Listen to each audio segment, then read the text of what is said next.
etër të nderuar, të dashur motra dhe vëllezër. Rrugëtimi ynë drejt Pashkës kalon në disa etapa, ku secila prej tyre ka një kuptim dhe një rëndësi të madhe. Në këtë periudhë ne ftohemi jo vetëm të reflektojmë, por edhe të përpiqemi të veprojmë. E fillojmë periudhën e triodit me të dielën e ta grambledhësit dhe fariseut. Vazhdojmë me atë të djalit plankprishës, pastaj me të dielën e gjykimit të fundit, dhe sot kujtojmë dëbimin e Adamit nga parajsa. Siç thotë Shën Grigor Pallamai, koha e kreshmës nuk është thjesht një kohë e heqjes dorë nga ushqimet, por një kohë rikthimi në shtëpinë e Atit, nga e cila u dëbuam për shkak të mosbindjes. Kjo diel na fton të kujtojmë dinakërinë e gjarprit, gjuhën dhe grackën e përdorur prej tij. Kujtojmë veprimin e nxituar të gruas dhe menjëherë pas saj edhe të burrit. Fshehjen e tyre kur dëgjuan zërin e Perëndisë dhe së fundmi justifikimin dhe akuzën që Adami bëri duke thënë: "Gruaja që ti më vure pranë, më dha nga pema dhe unë hëngra." Zoti i thot gruas: "Pse e bëre këtë?" Ajo i përgjigjet: "Gjarpri më mashtroi dhe unë hëngra prej saj." Nëse ndalemi të reflektojmë tek këto rreshta, besoj se të gjithë do ta gjejmë veten tek përgjigjet dhe reagimet e tyre. Sa herë ne përdorim gjuhën e gjarprit, kur fillojmë të bëjmë pyetje që duken si të pafajshme dhe dashamirëse, por nga ana tjetër nxisim të tjerët që të flasin. Shën Joan Gojarti na paralajmëron ashpër duke thënë: "Gjuha është një thikë e lyer me mjalt, ajo vret në heshtje nderin e vëllait tënd, ndërkohë që ti buzëqesh." Sigurisht që nuk e përdorim këtë gjuhë ndaj atyre që ne realisht i duam, sepse menjëherë bëhemi protektiv kundrejt tyre. Por e përdorim me ata që nuk i duam, ose kur me hipokrizin tonë shfaqemi atë që ne nuk jemi. Por nxisim dhe thrasim bisedat tona, i tjerim në mënyrë të tillë që të tjerët të thonë ato që ne duam, duke u bërë iniciator të një makinerie fjalësh. Ose herë të tjera, ne fillojmë të mos pranojmë gabimet dhe veprimet tona, si Adami. Fillojmë të akuzojmë tjetrin, që është përgjegjës sepse dikur na ndihmoi ose na udhëzoi. Apo si Eva, themi që dikush na gënjeu dhe ne jemi të pafajshëm për mos neglizhencën tonë dhe për mos vigjilencën tonë. Shënefrem Siriani thotë: "Mjera i njeri që përdor gojën e tij për të fshehur plagët e veta dhe për të zbuluar ato të tjerëve."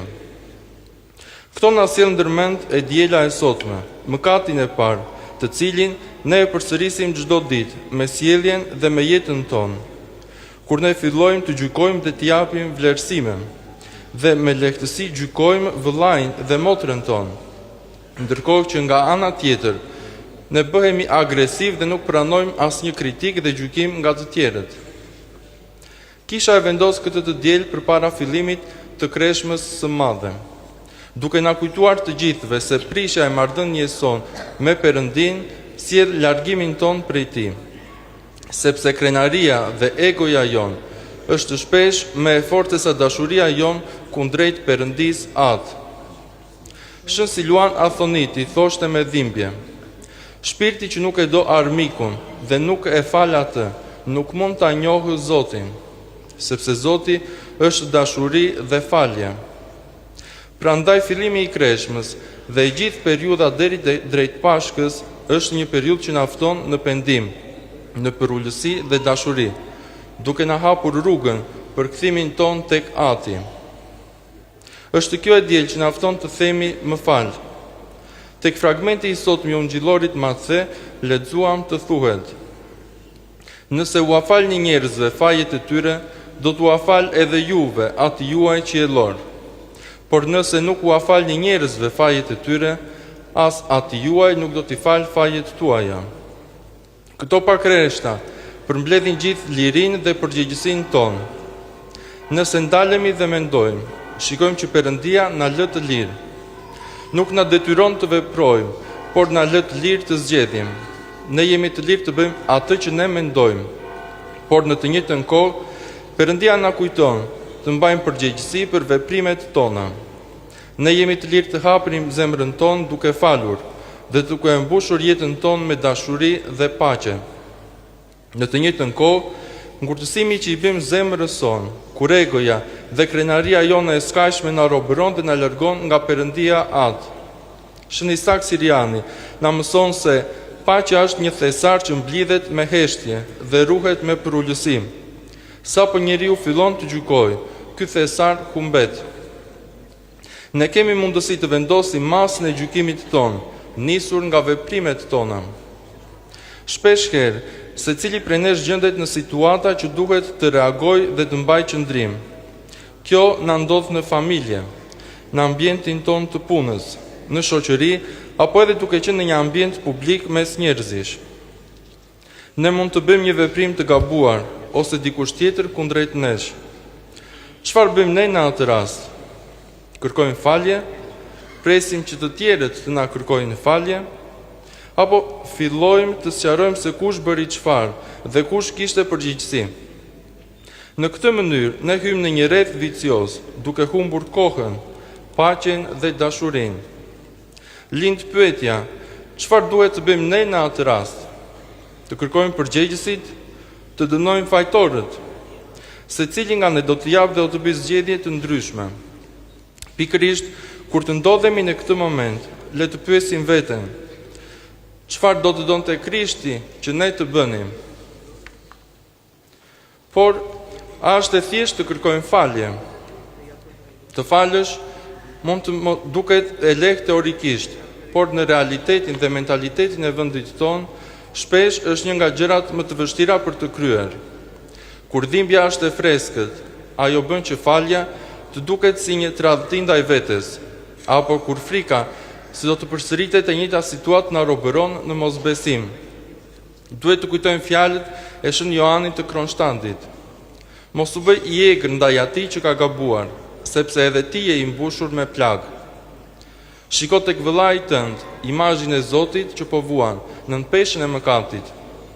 Të mbash mëri është një lloj si të pish helm dhe të presësh që tjetri të vdes. Falja nuk është gjithmonë një akt i menjëhershëm.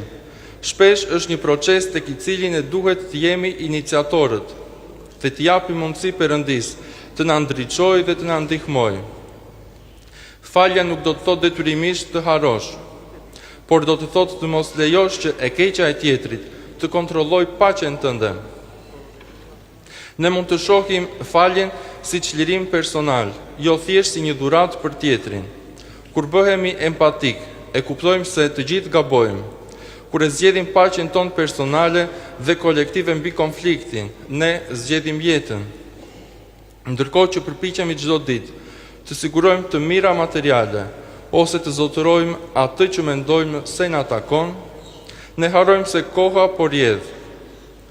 Kur na shkon çdo orë, çdo ditë dhe javë mes ëndrash dhe parashikimesh, duke mos gëzuar ditët që jemi duke jetuar, ne po mbledhim thesar në tokë. Por ku qëndron zemra jonë? Adami e humbi parajsën me një kafshat krenarie, ndërsa ne mund të rifitojmë atë me një fjalë për ullësie. Sot, përpara se të nisim rrugëtimin e kreshmës, le t'i themi njëri tjetrit me zemër të thyer më fal. Le të mos mbetet kjo një fjalë e bukur zakoni, por le të jetë çelësi që na hap derën e mbyllur të parajsës. Të mos bëhemi të egër në gjykim, por të butë në pendim. Le të kthejmë vështrimin nga mëkati dhe nga thesari i vërtet, paqja e brendshme dhe dashuria, që të mund të shijojmë dritën e ngjalljes dhe rikthimin në shtëpinë e Atit. Dhe së fundmi, vëllezër dhe motra, le të sillim ndërmend lutjen zotërore.